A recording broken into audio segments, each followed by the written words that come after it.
ಇತ್ತೀಚಿನ ಸಂಚಿಕೆಗಳನ್ನು ಜಾಹೀರಾತಿನ ಕಿರಿಕಿರಿ ಇಲ್ಲದೆ ನೋಡಿ.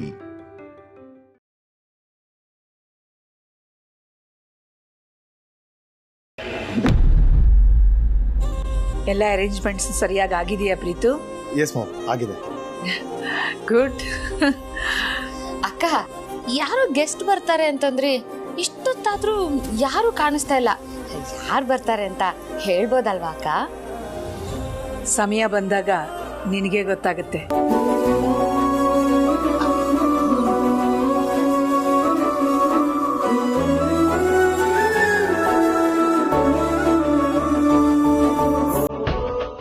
ಅಖಿಲ, ಅಲ್ಲಿ ನೋಡು.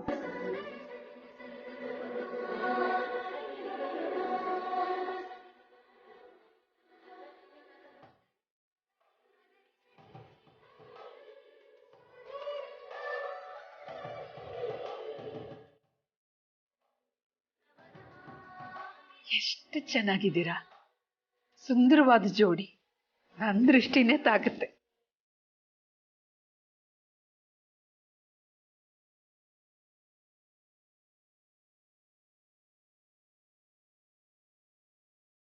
ಥ್ಯಾಂಕ್ಸ್ ಅಮ್ಮ.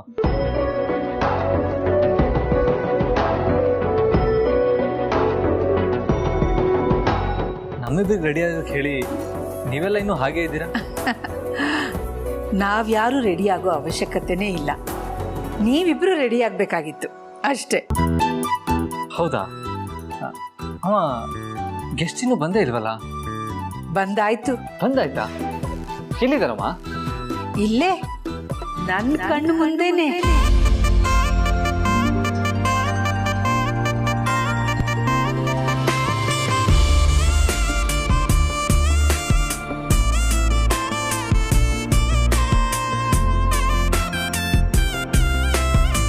ಇವತ್ತಿನ ನಮ್ಮ ಸ್ಪೆಷಲ್ ಇನ್ವೈಟೀಸ್ ಬೇರೆ ಯಾರು ಅಲ್ಲ, ನೀವಿಬ್ರೇ.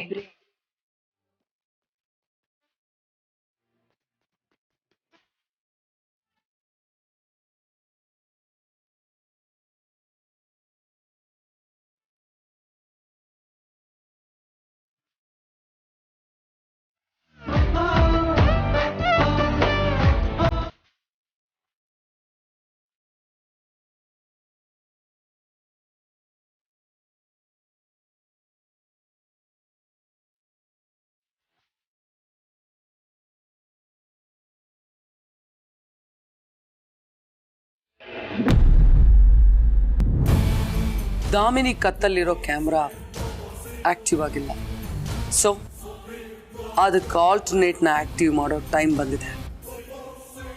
ಅಂದ್ರೆ ನಾನು ಹೇಳೋದನ್ನ ನೀವಿಬ್ರು ಗಮನ ಇಟ್ಟು ಕೇಳಿ. ಧ್ರುವ ಮತ್ತು ಅದಕ್ಕೆ ಡಿನ್ನರ್ ಪಾರ್ಟಿ ಕೊಡಿಸ್ಬೇಕು ಅಂತ ಮಾಮ್ ನನ್ನ ಇಲ್ಲೇ ಇರಿಸ್ಕೊಂಡಿದ್ದಾರೆ.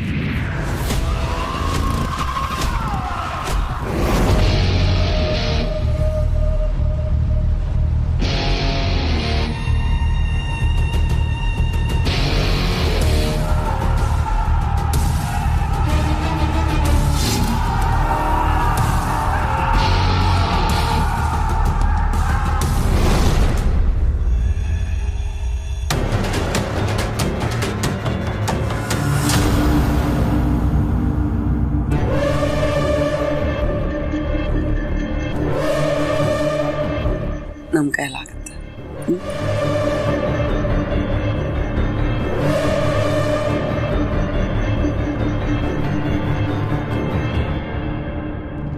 ಅಮ್ಮ, ಏನು ಹೇಳ್ತಾ ಇದ್ದೀರಾ? ನೀವು ಇನ್ವೈಟ್ ಮಾಡಿದ ಗೆಸ್ಟ್ಸು ನಾವಾ? ಹೌದಪ್ಪ, ಇವತ್ತಿನ ನಮ್ಮ ಸ್ಪೆಷಲ್ ಇನ್ವೈಟೀಸ್ ನೀವೇ. ಇದೆಲ್ಲ ನಮಗೆ ಯಾಕೆ ಬೇಕಿತ್ತು ಅತ್ತಿಮ್ಮ? ಜೀವನದಲ್ಲಿ ಎಲ್ಲ ಸುಖನೂ ತನಗೇ ಬೇಕು, ಎಲ್ಲ ವಸ್ತು ಆಸ್ತಿ ಎಲ್ಲ ನನಗೇ ಬೇಕು ಅಂತ ಬಾಚ್ಕೊಳ್ಳೋದು ಮನುಷ್ಯನ ಸ್ವಭಾವ.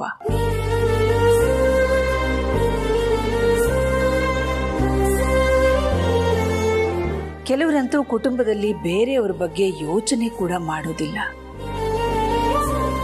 ಅದನ್ನು ತಪ್ಪು ಅಂತಲೂ ಹೇಳಕ್ಕಾಗಲ್ಲ, ಯಾಕಂದ್ರೆ ಅವರವ್ರ ಸಾಧನೆ, ಅವರವರ ಕರಿಯರ್ ಮಧ್ಯದಲ್ಲಿ ಬದುಕು ತನ್ನ ಮೌಲ್ಯವನ್ನು ಕಳ್ಕೊಳ್ತಾ ಇದೆ. ಆದರೆ ನೀವಿಬ್ರು ಅದಕ್ಕೆ ಹೊರತು ನೀವು ಕೂಡ ಬೇರೆಯವರು ಸಾಬರಿ ನಮ್ಗೆ ಯಾಕೆ, ನಮ್ಮ ಪಾಡಿಗೆ ನಾವು ಇದ್ದು ಬಿಡೋಣ ಅಂತ ಆರಾಮವಾಗಿ ಇದ್ದು ಬಿಡ್ಬೋದಾಗಿತ್ತು. ಆದರೆ ನೀವಿಬ್ಬರೂ ಹಾಗಲ್ಲ. ಯಾವಾಗಲೂ ಸದಾ ನಿಮ್ಮ ಮನಸ್ಸು ಉಳಿದವ್ರಿಗೋಸ್ಕರ, ಇನ್ನೊಬ್ರಿಗೋಸ್ಕರ, ಅವ್ರ ಯೋಗಕ್ಷೇಮಕ್ಕೋಸ್ಕರ, ಸಮಾಧಾನಕ್ಕೋಸ್ಕರ ತುಡಿತಾನೇ ಇರುತ್ತೆ.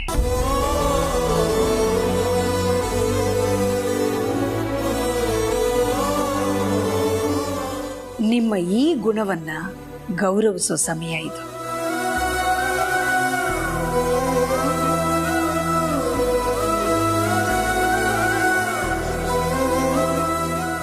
ಹಾಗೆ ಒಂದು ವಿಷಯದ ಬಗ್ಗೆ ಬೇಸರನೂ ಇದೆ.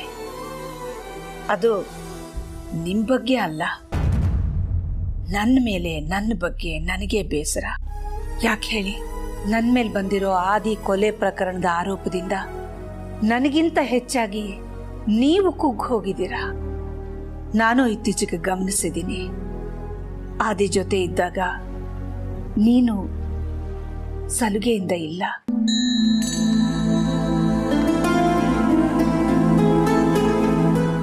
ಆದಿನೂ ಅಷ್ಟೇ, ಎಲ್ಲಿ ನಿನಗೆ ಬೇಜಾರಾಗುತ್ತೋ ಅಂತ ಸಹಜವಾಗಿರೋದಕ್ಕೆ ಪ್ರಯತ್ನ ಪಡ್ತಿದ್ದಾನೆ.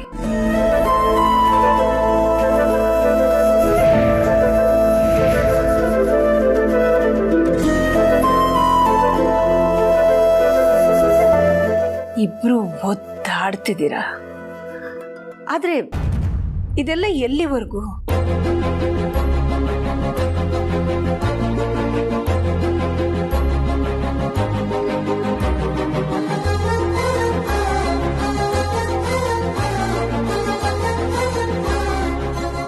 ಜೀವನದಲ್ಲಿ ಸಮಸ್ಯೆಗಳು ಮಲೆನಾಡಿನ ಮಳೆ ಥರ ಸುರಿತಾನೇ ಇರುತ್ತೆ. 24 ಗಂಟೆನೂ ಸುರಿತಾ ಇರುತ್ತೆ. ನಾವು ಅದರಿಂದ ಬಚಾವಾಗಬೇಕು ಅಂದರೆ ಆಶ್ರಯ ತಗೋಬೇಕು. ಮರದ ಕೆಳಗಡೆ ನಿಂತ್ಕೋಬೇಕು, ಮನೇಲಿ ಆಶ್ರಯ ತಗೋಬೇಕು, ಇಲ್ಲ ಪ್ರಯಾಣ ಮಾಡೋವಾಗ ಛತ್ರಿ ಹಿಡ್ಕೊಂಡಾದ್ರೂ ಹೋಗಬೇಕು. ನೆನ್ಕೊಂಡಿದ್ರೂ ಪರವಾಗಿಲ್ಲ, ಆದರೆ ಬದುಕಿನ ಪ್ರಯಾಣ ಮಾತ್ರ ಎಲ್ಲೂ ನಿಲ್ಲಬಾರ್ದು. ಹಾಗೆ ಈ ಸಮಸ್ಯೆಗಳು ಕೂಡ ಬರ್ತಾನೇ ಇರುತ್ತವೆ. ಹಾಗಂತ ಅದಕ್ಕೋಸ್ಕರ ನಮ್ಮ ಸುಖ ಸಂತೋಷನ ತ್ಯಾಗ ಮಾಡಬಾರ್ದು ಅಲ್ವಾ?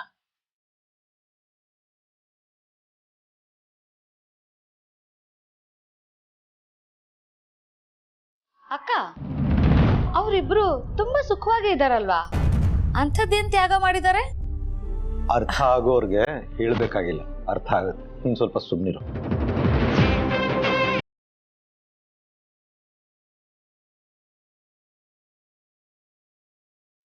ಪಾರ್ವತಿ, ನಿನ್ನನ್ನ ನಾನು ಮನಸಾರೆ ಸೊಸೆ ಅಂತ ಒಪ್ಕೊಂಡು ಮನೆ ತುಂಬಿಸ್ಕೊಂಡ್ಮೇಲೆ ನನ್ನ ಕಡೆಯಿಂದ ನಿನಗೇನಾದ್ರೂ ಉಡುಗೊರೆ ಕೊಡಬೇಕು ಅಂತ ಅನ್ಕೊಂಡಿದ್ದೆ.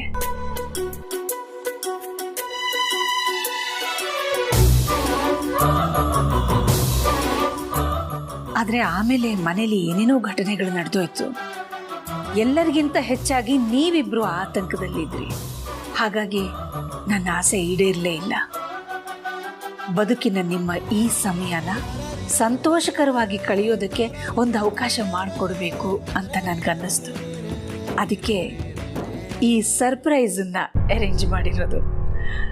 ಇದನ್ನೆಲ್ಲ ನಮ್ಮ ಪ್ರೀತಿನ ಮುಂದಾಳತ್ವದಲ್ಲಿ ಅರೇಂಜ್ ಮಾಡಿದೆ.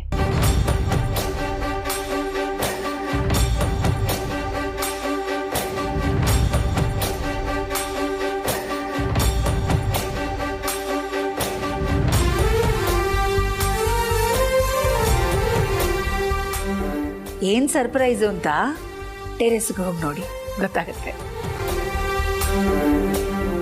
ಆದಿತ್ಯ, ಪಾರು, ಬನ್ನಿ ಬೇಗ ಸರ್ಪ್ರೈಸ್ ನೋಡೋಣ. ದಾಮಿನಿ, ನಿನ್ ಹುಡುಗಾಟ ಇನ್ನೂ ಬಿಟ್ಟಿಲ್ವಾ ನೀನು? ಇಲ್ಲ, ಸೂರ್ಯನ ಬೆಳಕು ಭೂಮಿ ಮೇಲೆ ಬೀಳೋದನ್ನ ತಡಿಬಹುದು, ಆದ್ರೆ ಈ ಹುಡುಗಾಟ ಯಾರು ತಡಿಯಕ್ಕಾಗಲ್ಲ. ಮದ್ವೆ ಆದ್ಮೇಲೆ ಗಂಡ ಹೆಂಡತಿ ಮಧ್ಯೆ ಯಾವ ರೀತಿ ಬಾಂಧವ್ಯ ಇರುತ್ತೋ, ಯಾವ ರೀತಿ ಸಲುಗೆ ಇರುತ್ತೋ, ಅದೇ ರೀತಿ ನೀವಿಬ್ರು ಅನ್ಯೋನ್ಯವಾಗಿ ಒಂದಾಗಿ ಬಾಳ್ಬೇಕು ಅನ್ನೋದು ನನ್ನ ಆಸೆ.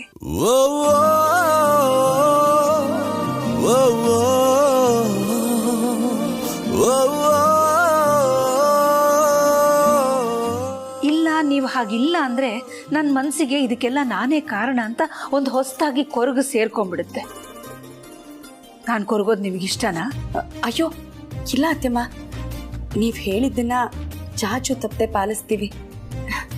ಅದು ನಮ್ಮ ಕರ್ತವ್ಯ ಕೂಡ.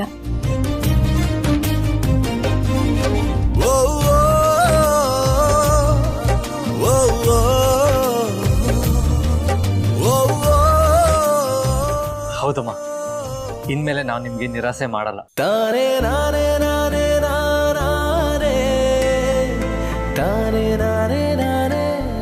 ಹಾಗಾದ್ರೆ ಇಬ್ರು ಈಗ ಟೆರೆಸ್ಗೆ ಹೋಗಿ ನಿಮಗಾಗಿ ಕಾದಿರೋ ಸರ್ಪ್ರೈಸನ್ನ ನೀವೇ ಕಣ್ಣಾರೆ ನೋಡಿ. ನೀವಿಬ್ರು ನಿಮ್ಮ ಮುಂದಿನ ಜೀವನದ ಬಗ್ಗೆ ಮಾತಾಡ್ಕೊಳ್ಳಿ, ನಿಮ್ಮ ಪ್ರೀತಿ ಬಗ್ಗೆ ಮಾತಾಡ್ಕೊಳ್ಳಿ.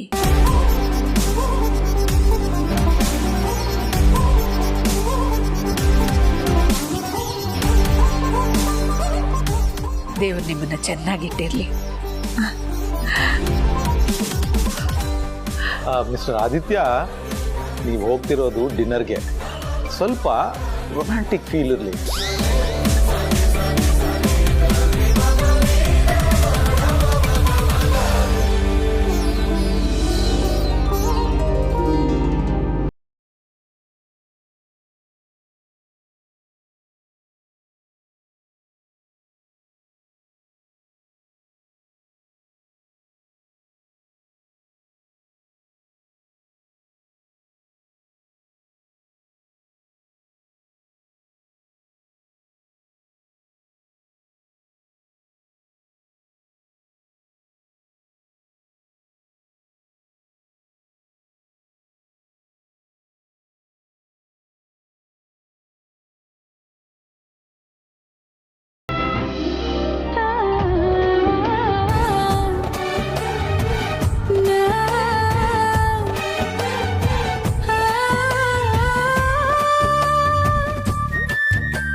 ಇದೇ ಸರಿಯಾದ ಟೈಮ್, ಮೊದಲಿನಿಂದ ಹೊರಡಬೇಕು.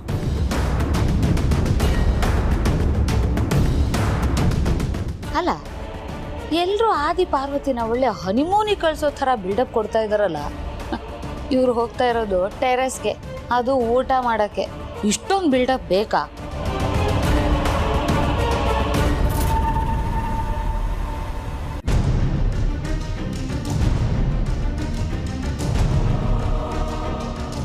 ಹುಷಪ್ಪ, ಆರ್ಡರ್ನ ಸರಿಯಾದ ಜಾಗಕ್ಕೆ ಡೆಲಿವರಿ ಮಾಡಿ ಬಂದಾಯ್ತು. Thank God. ಈಗ ಅವನಿಗೆ ಫೋನ್ ಮಾಡು.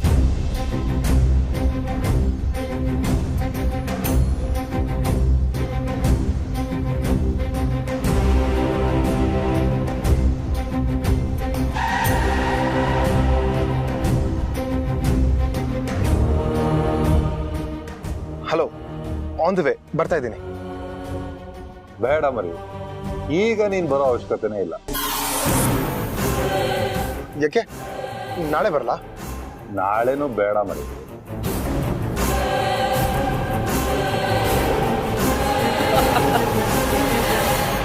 ಯಾಕೆ ಈ ರೀತಿ ಮಾತಾಡ್ತಾ ಇದ್ದೀರಾ? ನೀವತ್ತೇನು ಹೇಳಿದ್ದು ಬರಬೇಕು ಅಂತ, ಅದಕ್ಕೆ ಸ್ಪೀಡಾಗಿ ಬರ್ತಾ ಇದ್ದೀನಿ.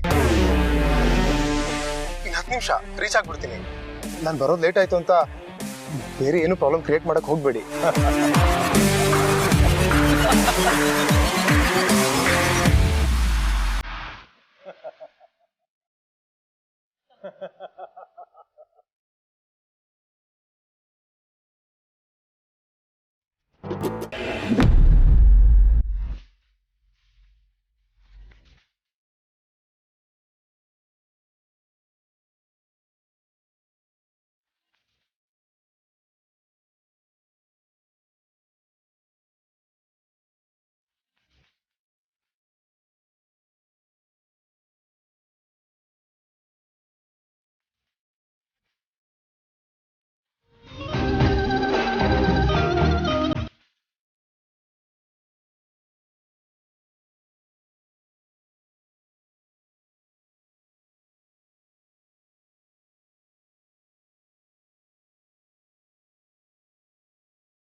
ಇದನ್ನೆಲ್ಲ ನೀವ್ ಯಾಕೆ ಮಾಡ್ಬೇಕು?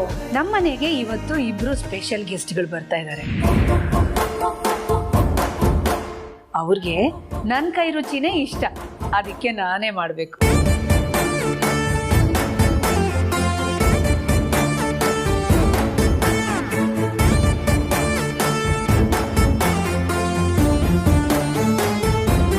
ಪಾರು ಹೇಳ್ತಾ ಇದೆಯಾ?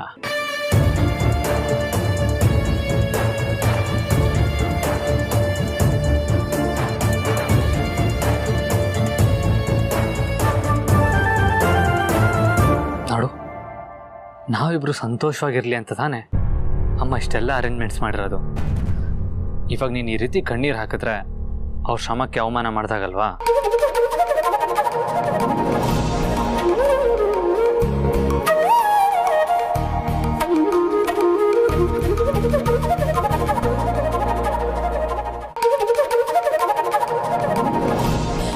ಈ ಕಣ್ಣೀರು ಅವರನ್ನ ಅವಮಾನ ಮಾಡೋದಕ್ಕಲ್ಲ ಯಜಮಾನ್ರೆ. ನನ್ನ ಅದೃಷ್ಟನ ನೆನೆಸ್ಕೋತಿದ್ರೆ ತಾನಾಗ್ ತಾನೇ ಕಣ್ಣೀರು ಬರ್ತಾ ಇದೆ. ಅತ್ಯಮ್ಮ ಯಾರು ಯಜಮಾನ್ರೆ? ಈ ಅರಸನ್ ಕೋಟೆ ಯಜಮಾನಿ. ಅವರು ಒಂದೇ ಒಂದು ಚಿಟ್ಕೆ ಹೊಡೆದ್ರೆ ಸಾಕು, ಅವ್ರ ಮುಂದೆ ಓಡ್ ಹೋಗಿ ಅವ್ರ ಕಣ್ಣಲ್ಲಿ ತೋರಿಸಿದ್ದನ್ನ ತಂದು ಕೊಡೋದಕ್ಕೆ 10 ಜನ ಇದ್ದಾರೆ. ಅಂಥವ್ರು ನಮಗೋಸ್ಕರ ನಮ್ಗಿಷ್ಟವಾದ ಅಡುಗೆನೆಲ್ಲ ಮಾಡಿದ್ದಾರೆ. ಅಷ್ಟೇ ಅಲ್ಲ, ಇವತ್ತು ನನ್ನಿಂದ ಹಿಡಿದು ಪ್ರತಿಯೊಬ್ರು ಅಡುಗೆನ ಇಷ್ಟು ಚೆನ್ನಾಗಿ ಮಾಡ್ತೀವಿ ಅಂದ್ರೆ ಅದಕ್ಕೆ ಕಾರಣನೇ ಅತ್ಯಮ್ಮ. ನಾವು ಮಾಡಿರೋ ಅಡುಗೆಲಿ ರುಚಿ ಏನಾದರೂ ಕಮ್ಮಿ ಆಗಿದ್ರೆ ಅದನ್ನ ಹೇಗೆ ಸರಿಪಡಿಸೋದು ಅನ್ನೋದನ್ನು ಅವರೇ ಹೇಳ್ಕೊಡ್ತಾ ಇದ್ರು. ಅಂಥವ್ರು ಇವತ್ತು ಅವ್ರು ಮಾಡಿರೋ ಅಡುಗೆನ ನನಗೆ ರುಚಿ ನೋಡೋದಕ್ಕೆ ಹೇಳ್ತಾರೆ ಅಂದ್ರೆ ಎಷ್ಟು ಜನಕ್ಕೆ ಸಿಗುತ್ತೆ ಹೇಳಿ ಇಂಥ ಅದೃಷ್ಟ? ತೀರಾ ಇತ್ತೀಚಿನವರೆಗೂ ಅತ್ಯಮ್ಮ ನನ್ನನ್ನು ಸೊಸೆ ಅಂತ ಒಪ್ಕೊಳ್ಳೋದೇ ಇಲ್ವೇನೋ ಅನ್ನೋ ಮನಸ್ಥಿತಿಗೆ ತಲುಪಿದ್ದೆ. ಆದರೆ ಈಗ ನೋಡಿ, ನನ್ನ ಕಣ್ಮುಂದೆ ನಡೀತಿರೋದನ್ನೆಲ್ಲ ನೋಡ್ತಿದ್ರೆ ಇದು ನಿಜಾನೋ ಕನಸೋ ಒಂದು ಗೊತ್ತಾಗ್ತಾ ಇಲ್ಲ ಯಜಮಾನ್ರೆ. ಹೌದು ಪಾರು, ನೀನು ಹೇಳ್ತಾ ಇರೋದು ನಿಜಾನೇ. ಯಾವುದಕ್ಕೂ ಒಂದ್ಸರಿ ಟೆಸ್ಟ್ ಮಾಡಿಬಿಟ್ರೆ ಒಳ್ಳೇದು. ಹೇಗೆ?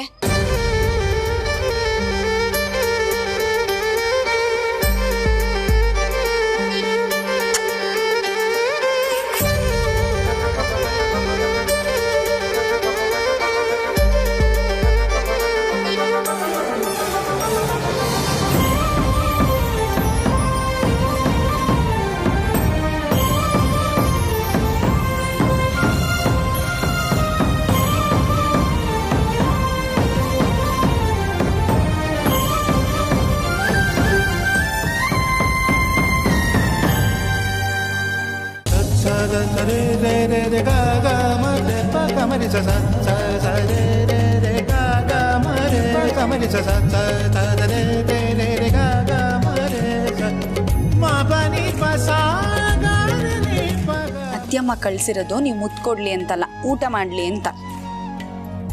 ಬರೀ ಊಟನೇ ಮಾಡಿದ್ರೆ ಎಂಜಾಯ್ ಮಾಡೋದು ಯಾವಾಗ? ನಾವಿಬ್ರು ರೊಮ್ಯಾನ್ಸ್ ಮಾಡೋದು ಯಾವಾಗ? ಸಾಕು ಊಟ ಕೂತ್ಕೊಳ್ಳೋಣ ಬನ್ನಿ. ಪಾರು, ಒಂದು ನಿಮಿಷ.